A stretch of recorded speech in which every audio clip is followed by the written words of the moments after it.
அனைவருக்கும் அன்பின் வாழ்த்துக்கள். தேவன் இந்த பைபிள்ல நமக்கு என்ன மாதிரியான ப்ராமிசஸ் எல்லாம் கொடுத்திருக்கிறாரு அப்படின்றதை குறித்த ஒரு லிட்டில் ஃபேக்ட் பார்க்கலாம். முதலில் அவர் கொடுத்த ப்ராமிஸ் ஏதேன் தோட்டத்தில் வாசிக்கலாம். ஆதியாகமம் 3ஆம் அதிகாரம் 15ஆம் வசனம். உனக்கும் ஸ்திரீக்கும் உன் வித்துக்கும் அவள் வித்துக்கும் பகை உண்டாக்குவேன். அவர் உன் தலையை நசுக்குவார், நீ அவர் குதிங்காலை நசுக்குவாய் என்றார். இந்த ப்ராமிஸ் ஃபர்ஸ்ட் காஸ்பல் அப்படின்னும் சிலர் அழைப்பார்கள். ஏன்னா இந்த வாக்குத்தத்தம், இந்த ப்ராமிஸ் என்ன சொல்லுதுன்னா, நமக்கு ஒரு இரட்சகர் கண்டிப்பாகவே வருவார், நம்மை மீட்டெடுப்பார் அப்படின்னு சொல்ற முதல் நற்செய்தி இதுதான். அதனால இதை ப்ராமிஸ் ஆஃப் சால்வேஷன் அப்படின்னு சொல்லுவாங்க. அடுத்த ப்ராமிஸ் அவர் யார்கிட்ட சொல்றாருன்னா, நோவா கிட்ட சொல்றாரு. நோவா பேழையிலிருந்து வெளியில வந்ததுக்கு அப்புறமா கூறும் ப்ராமிஸ் என்ன அப்படின்னா, ஆதியாகமம் 9ஆம் அதிகாரம் 10 மற்றும் 11 வசனங்கள். உங்களோட பேழையிலிருந்து புறப்பட்ட சகல ஜீவ ஜந்துக்கள் முதல் இனி பூமியில் உண்டாக போகிற சகல ஜீவ ஜந்துக்கள் பரியந்தம், பறவைகளோடும் நாட்டு மிருகங்களோடும் உங்களிடத்தில் இருக்கிற பூமியில் உள்ள சகல காட்டு மிருகங்களோடும் என் உடன்படிக்கையை ஏற்படுத்துகிறேன். இனி மாம்சமானவைகள் எல்லாம் ஜலப்பிரளயத்தினால் சங்கரிக்கப்படுவதில்லை என்றும், பூமியை அழிக்க இனி ஜலப்பிரளயம் உண்டாவதில்லை என்றும் உங்களோட என் உடன்படிக்கையை ஏற்படுத்துகிறேன் என்றார். ஸோ இனிமேல் ஜலப்பிரளயத்தினால் இந்த பூமியை அழிக்க மாட்டேன் அப்படின்ற ப்ராமிஸ். ஆனால் இந்த ப்ராமிஸ் அவர் வெறும் மனிதன் கிட்ட மாத்திரம் ஏற்படுத்தவில்லை. பறவைகள், நாட்டு மிருகங்கள், காட்டு மிருகங்கள் அனைத்தோடுமே அவரோட உடன்படிக்கை ஏற்படுத்துகிறார். இந்த உடன்படிக்கையை அவர் ஏற்படுத்திவிட்டு அதற்கு ஒரு அடையாளமும் கொடுக்கிறார். வாசிக்கலாம். ஆதியாகமம் 9ஆம் அதிகாரம் 12 மற்றும் 13 வசனங்கள். எனக்கும் உங்களுக்கும் உங்களிடத்தில் இருக்கும் சகல ஜீவ ஜந்துக்களுக்கும் நித்திய தலைமுறைகளுக்கென்று நான் செய்கிற உடன்படிக்கையின் அடையாளமாக நான் என் வில்லை மேகத்தில் வைத்தேன். அது எனக்கும் பூமிக்கும் உண்டான உடன்படிக்கைக்கு அடையாளமாயிருக்கும். ஸோ இது வானவில்லை ஏற்படுத்திவிட்டு அது எனக்கும் இந்த பூமிக்குமான இந்த உடன்படிக்கைக்கு ஒரு அடையாளம் அப்படின்னு சொன்ன ஒரு ப்ராமிஸ் நோவாவுடையது. இதுக்கு அடுத்த ப்ராமிஸ் யார்கிட்ட கொடுக்குறாரு அப்படின்னா, ஆபிரகாம்கிட்ட கொடுக்குறாரு. வாசிக்கலாம். ஆதியாகமம் 22ஆம் அதிகாரம் 17 மற்றும் 18 வசனங்கள். நான் உன்னை ஆசிர்வதிக்கவே ஆசிர்வதித்து உன் சந்ததியை வானத்து நட்சத்திரங்களைப் போலவும் கடற்கரை மணலைப் போலவும் பெருகவே பெருக பண்ணுவேன் என்றும், உன் சந்ததியார் தங்கள் சத்துருக்களின் வாசல்களை சுதந்திரித்துக் கொள்ளுவார்கள் என்றும், நீ என் சொல்லுக்கு கீழ்ப்படிந்தபடியினால் உன் சந்ததிக்குள் பூமியில் உள்ள சகல ஜாதிகளும் ஆசிர்வதிக்கப்படும் என்றும் என் பேரில் ஆணையிட்டேன் என்று கர்த்தர் சொல்லுகிறார். இது ரொம்ப இம்பார்ட்டண்ட்டான ஒரு ப்ராமிஸ். இது foundation of God's redemption plan. நாம் அனைவருமே ஆபிரகாமின் சந்ததிக்குள்ளாக வானத்து நட்சத்திரங்களைப் போலவும் பூமியின் துகளை போலவும் கண்டிப்பாகவே மாறுவார்கள் அப்படின்ற ஒரு ப்ராமிஸ் ஆபிரகாம் கிட்ட கொடுத்த ப்ராமிஸ். இதற்கு பின் அவர் அவருடைய குமாரனாகிய ஈசாக்கு கிட்ட நெக்ஸ்ட் ப்ராமிஸ் கொடுக்குறாரு. அது என்ன அப்படின்னா, ஆதியாகமம் 26ஆம் அதிகாரம் 2 முதல் 5 வசனங்கள். 5ஆம் வசனம் வாசிக்கலாம். நான் உன் சந்ததியை வானத்து நட்சத்திரங்களைப் போல பெருக பண்ணி உன் சந்ததிக்கு இந்த தேசங்கள் யாவையும் தருவேன். உன் சந்ததிக்குள் பூமியில் உள்ள சகல ஜாதிகளும் ஆசிர்வதிக்கப்படும் என்றார்.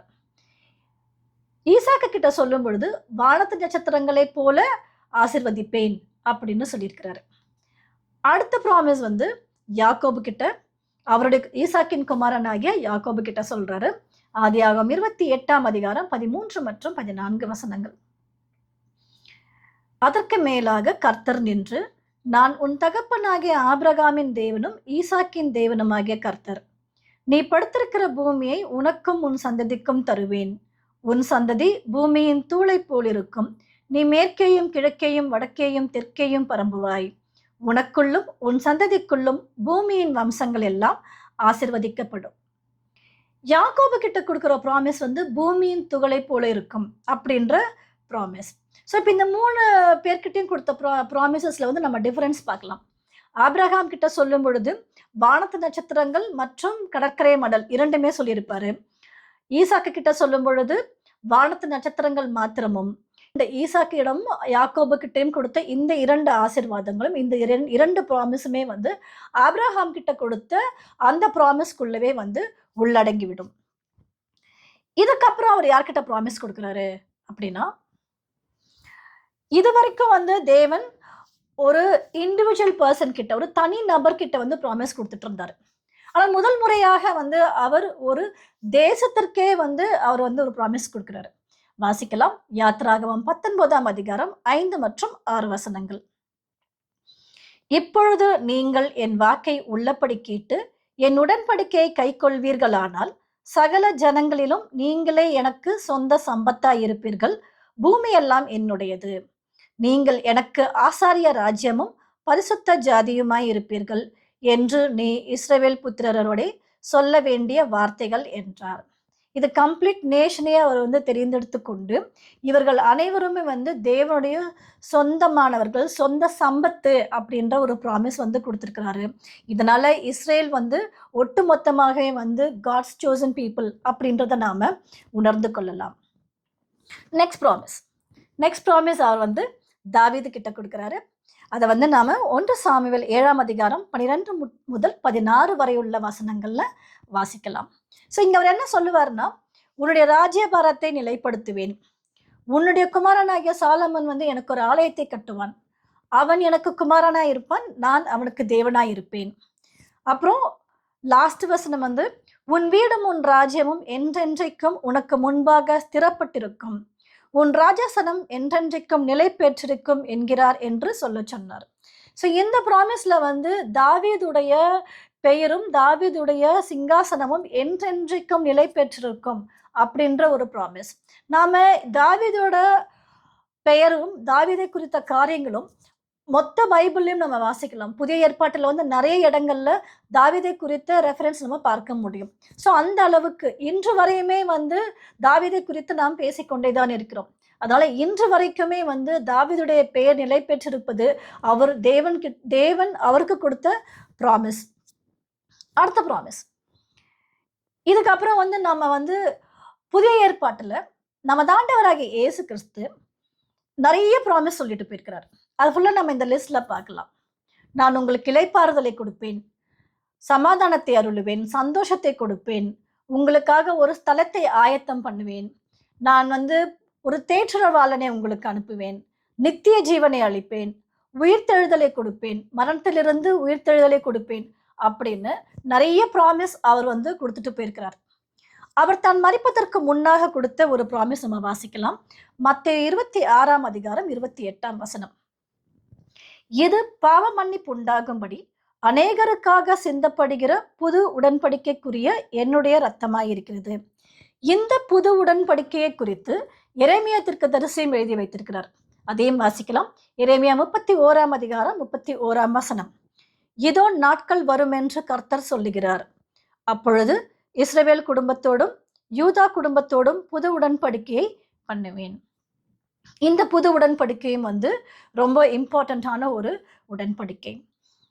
இந்த ப்ராமிசஸ் எல்லாத்தையுமே வந்து அப்போஸ்தலர்களும் தங்களுடைய நிருபங்கள்ல வந்து மீண்டுமாக ரீஎம்பசைஸ் பண்ணி அவங்களும் எழுதி வைத்துள்ளார்கள். அவங்களும் வந்து நித்திய ஜீவனை குறித்தும் மரணத்திலிருந்து உயிர்த்தெழுதலை குறித்தும் சந்தோஷத்தை குறித்தும் தேவன் இயேசு கிறிஸ்து வந்து நம்மளை கூட்டிக் கொண்டு செல்லுவார், நாம் கர்த்தருடனே எப்பொழுதுமே இருப்போம் அப்படின்ற வாக்குத்தத்தங்களை குறித்தும் வந்து அவங்களும் வந்து எழுதி வைத்து நமக்காக எழுதி வைத்திருக்கிறார்கள். இப்படியாக ஆதியாகமம் முதல் வெளிப்படுத்தின விசேஷம் வரைக்கும், ஜெனசிஸ் டு ரெவலேஷன் வரைக்கும் தேவன் நமக்கு கொடுத்திருக்கிற ப்ராமிசஸ் எல்லாத்தையும் நம்ம வாசித்தோம்னா அது நிச்சயமாக ஆசீர்வாதத்தை மாத்திரமே கொடுக்கும் ஒரு ப்ராமிசஸாக தான் இருக்கும். அவர் என்னைக்குமே வந்து நான் மனிதனை நித்திய காலமாக வாட்டுவேன் அப்படின்னு சொல்லியோ இல்ல சதா காலங்களிலும் துன்பத்திற்குள்ளாகவும் கஷ்டத்திற்குள்ளாகவுமே வந்து துன்புறுத்தி கொண்டே இருப்பேன் அப்படின்னும் அவருடைய ப்ராமிசஸ்ல எங்கேயுமே நம்ம வந்து பார்க்க முடியாது. அவருடைய சித்தம் எப்படி இருந்ததுன்னா, எல்லா மனுஷரும் ரட்சிக்கப்பட்டு அவருடைய ஆசீர்வாதத்திற்குள் நாம் அனைவருமே வர வேண்டும் அப்படின்றதுதான் அவருடைய சித்தம். இதை வாசிக்கலாம் நாம 1 தீமோத்தேயு 2ஆம் அதிகாரம் 4ஆம் வசனம். எல்லா மனுஷரும் ரட்சிக்கப்படவும் சத்தியத்தை அறிகிற அறிவை அடையவும் அவர் சித்தமுள்ளவராய் இருக்கிறார். இதுதான் தேவனுடைய சித்தம்.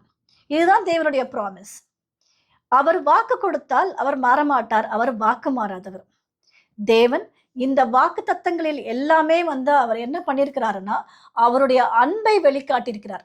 அவருடைய அன்பு தான் நம்மளை எல்லாத்தையும் ரட்சித்து அவருடைய மீட்புக்குள் கொண்டு நம்மை ஆசீர்வாதத்திற்குள்ளாக கொண்டு செல்லும் தேவன் அன்பானவர் அப்படின்றது இன்னையோட லிட்டில் ஃபேக்ட்.